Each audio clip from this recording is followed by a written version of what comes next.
standard here. I've showed you what it's doing. It's not revving up. It's not starting well. We've replaced the stator as well as the regulator rectifier. We've replaced the battery. So those three components are new. We didn't assume that stator and regulator rectifier would fix our not revving up issue, but we had some burnt ends or burnt connectors on that stator and that regulator rectifier, so I wanted to get those replaced.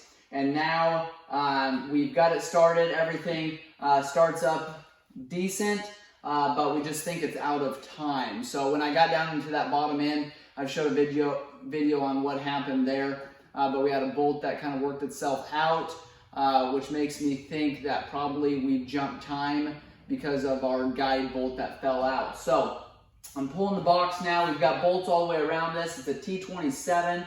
We've got a bolt here. The side cover here is going to get to this point here. We've got 4 bolts in the back. Going to be able to pull this box off of here, and I'll show you a quick time-lapse video of me doing that so you don't have to see every bolt that we pull out. But we've got our center cover here that maybe you can get to, our valve cover, but it's going to be quite challenging. So I'm just going to pull this box off. Easy enough to do, and I'm going to show you how to check and adjust timing on this Polaris RZR. So stick with us as we get some of these plastics taken off here, and I will show you how to do that. All right, today we have the box pulled off of the RZR 900. I'm going to be showing you guys how to install a hot cams automatic cam chain tensioner.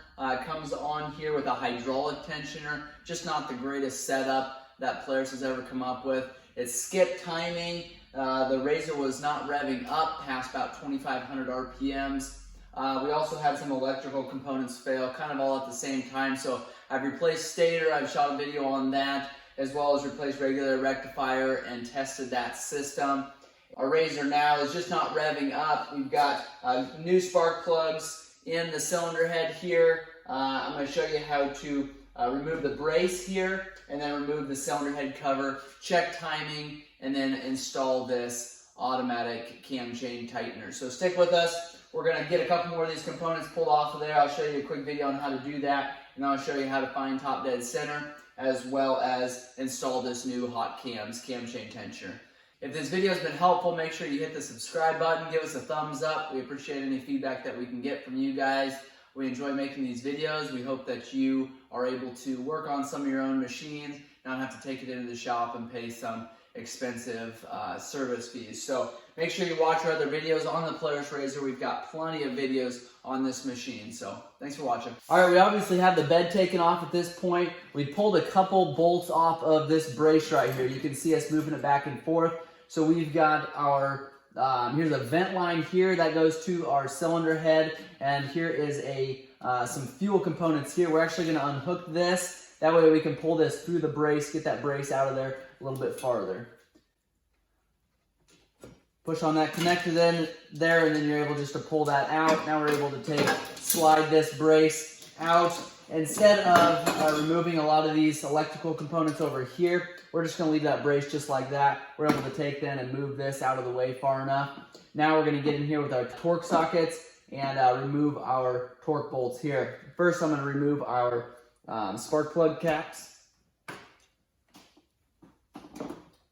And then I'm actually going to remove our PTO side. This would be our left-hand side, our driver's side spark plug. You can remove them both, just remove one. That's kind of up to you.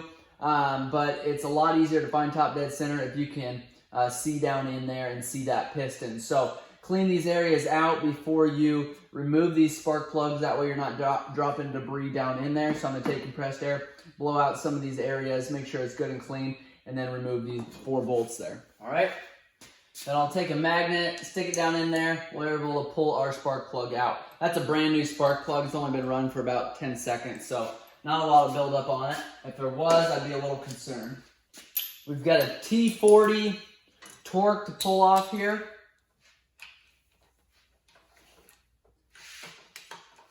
We've got 4 of them.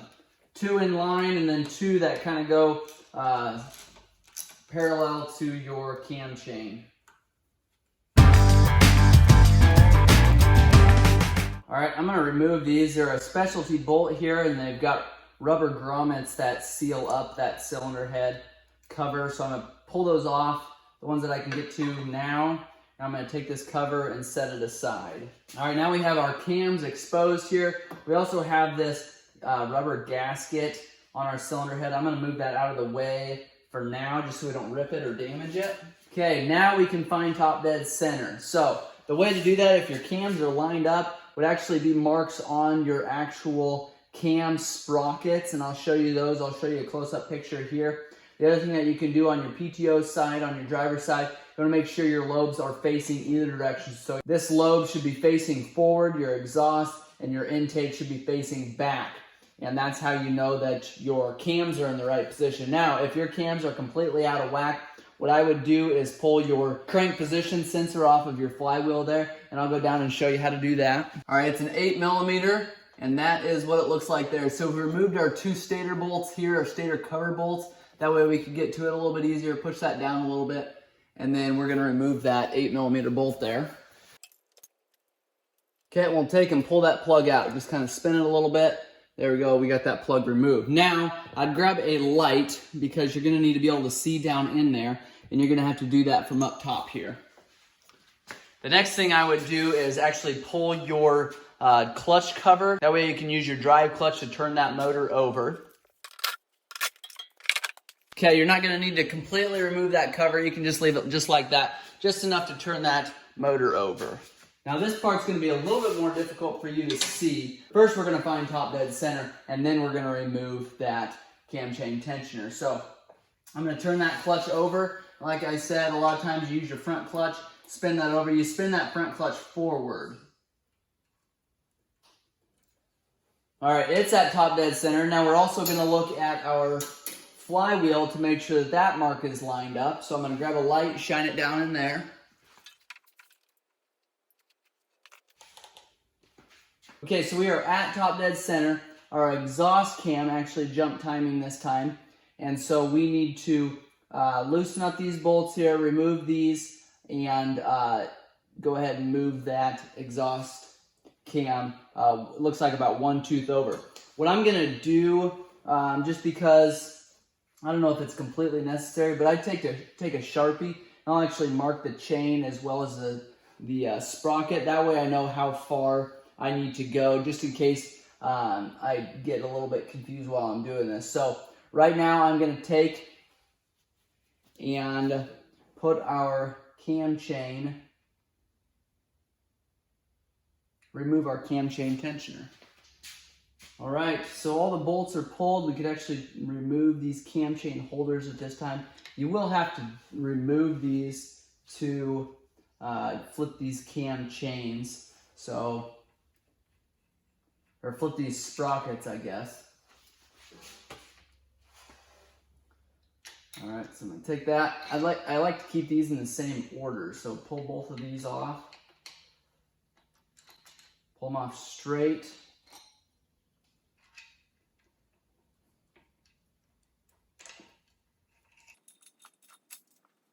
And then, if you guys notice this, we've actually got a slider that goes on top here that the last guy that tore into this motor forgot to put on. So we're going to install that. We got another one here. So lift these cams up then, shift them a tooth, and then I like to put a little bit of pressure. So the cam chain tensioner is on this side. There's supposed to be a plate that you can put in back here. You don't necessarily have to have that. Just a little more work if you don't, and I don't have that. So if you put the pressure on here, kind of get that to where it needs to be there, or your line should line up. Now we'll do the same with the intake cam. That was actually in the right place. We pulled that tension off and it popped out of place. So we'll get that put back right where our mark was, and that's part of the reason why I like the marks. That'll give you an idea where we are at, and if it jumps timing like it did, you can just go ahead and put it right back where it was. All right, we've got our cams into place there. On the back side then, the slot should be lined up with your cylinder head as well. Now what we can do is take and either wipe the marks off of our sprockets. I like to know that I'm on the right spot now. I don't want it jumping timing again while we're kind of putting everything together. So as long as you know where you're at. So In our case, the intake cam has a line directly on it, and the exhaust cam is 2 teeth from where it was. So that actually jumped 2 teeth. Now, I like to take and put these back. And you'll be really careful when you're starting these to get them started before you use any kind of ratchet, because if they're not starting straight, you could damage the threads on your cylinder head, and if that's the case, you're going to have a bad cylinder head, which is never good. They are not cheap. So get those going in there straight. There will be a little bit of pressure on there just because your cam shafts will have a little bit of tension on them. Then going back together here, we'll torque these small 8mm. We've got our new piece here. Got a part number if you're needing this piece. You do want to make sure it's there. Kind of helps guide that cam chain as well as put a little bit of pressure on there. So that just goes underneath of there and slide those bolts in the top. Again, same thing on these. Make sure you use your hands to snug these up. Okay, now we're going to tighten these up. All right, we've got our hot cams tensioner here. I'm going to screw this in. There's a little brass fitting there that is used to seal this up. So I'm going to take and screw that in.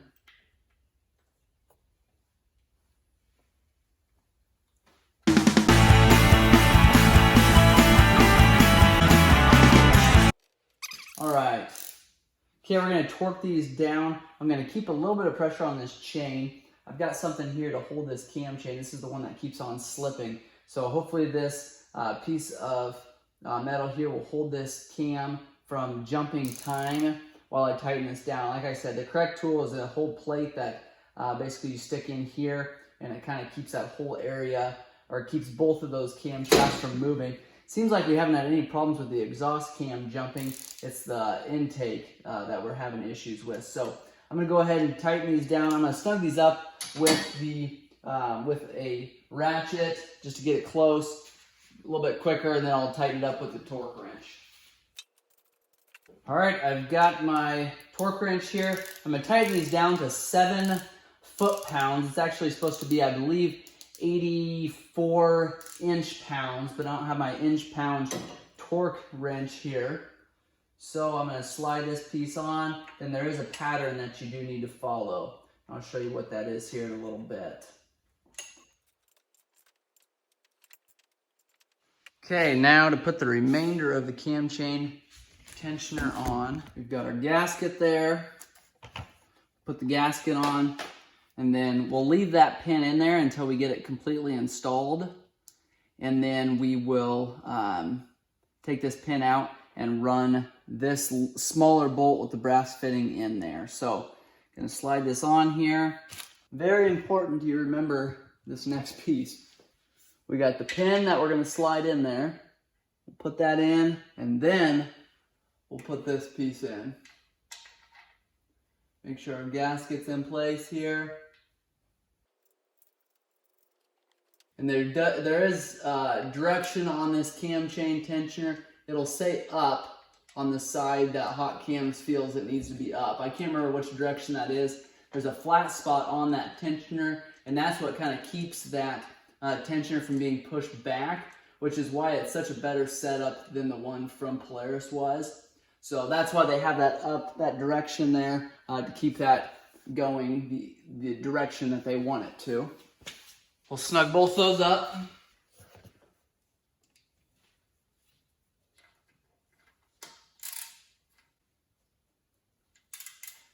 This is a billet aluminum, so you don't have to go crazy tight on this when you're tightening down these 10mm.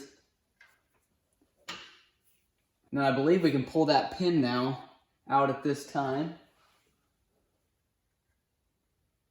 That should kind of push into place. Now we have this bolt here that we'll put on. We won't put that on quite yet, as we might need to take our screwdriver in there, make sure that completely released, and make sure there's enough pressure on there.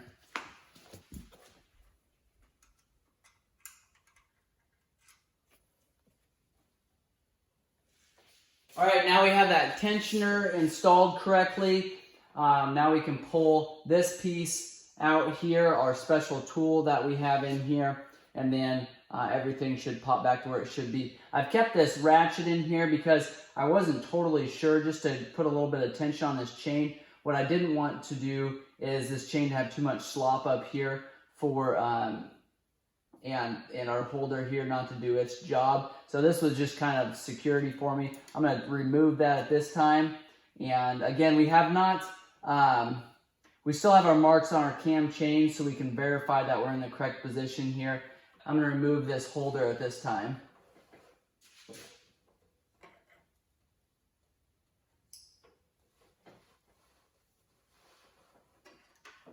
Here's a spot for a 21mm wrench on your cam. So I'm just going to kind of let this out easy. Make sure everything stays in place here. Okay, and everything is where it needs to be. So if you don't have that special tool from Polaris, you can use a wrench. Maybe invite your buddy over to hold a wrench for you while you get that into place. Not a tough project without that tool, but it is just kind of gives you a free hand if you don't have that special tool from Polaris. Okay, now what we're going to do, put our cylinder head cover back on. Don't forget our rubber gasket underneath of there. And then we're going to buckle this all up here.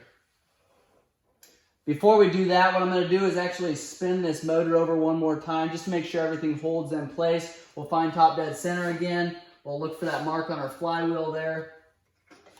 Okay, we're on top dead center. Our marks on our cam sprockets are lined up. Our marks on our cam shafts are lined up.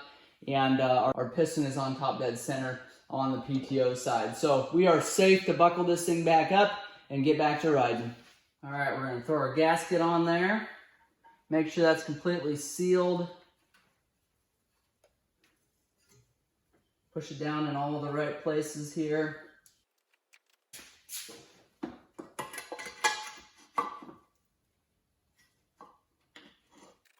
Throw our cylinder head cover on. Tighten down these torques.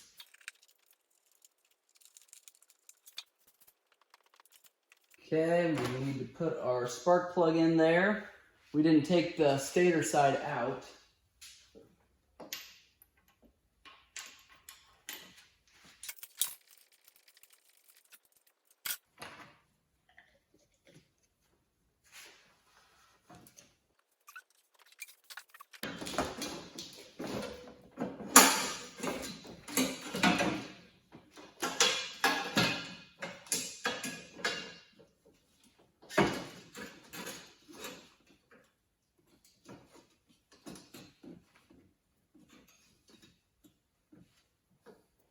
Okay, we got that vent line hooked up. We've got a brace here for our oil tank. We'll grab that. I'm going to hook this up quick so we don't forget this connector up. We've got a couple bolts that we need to install this fuel rail to, and then our bolts for this brace here. And then we've got a couple bolts holding this air box on.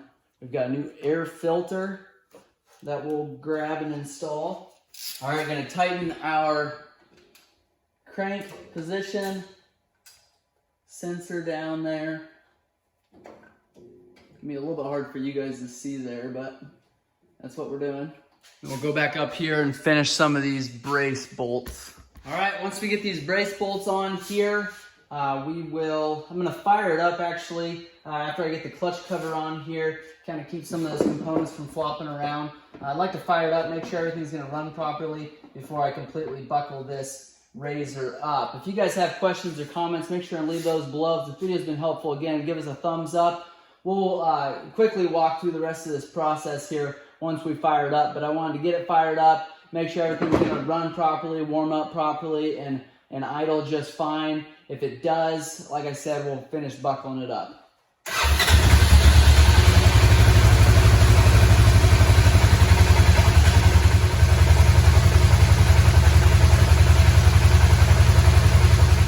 Starts up and idles great, revs up just fine. So we will finish buckling this thing up. We're actually going to put this RZR up for sale here as soon as we get it all buckled up here and cleaned up. If you got an idea what this thing is worth, comment below. If you're interested, make sure you send me a message, let me know what your thoughts are on it. So I appreciate you guys watching. If you guys have questions or comments, make sure you ask those. Make sure you subscribe to our channel if you found this video helpful. Give us a thumbs up, share it with your friends and family. We appreciate any feedback we can get. Again, I'm going to quickly go through putting this back together here. That way you guys have an idea what we're doing after this point. But I think you all pretty much have a good idea how to get this back together from this point on. So thanks again for watching.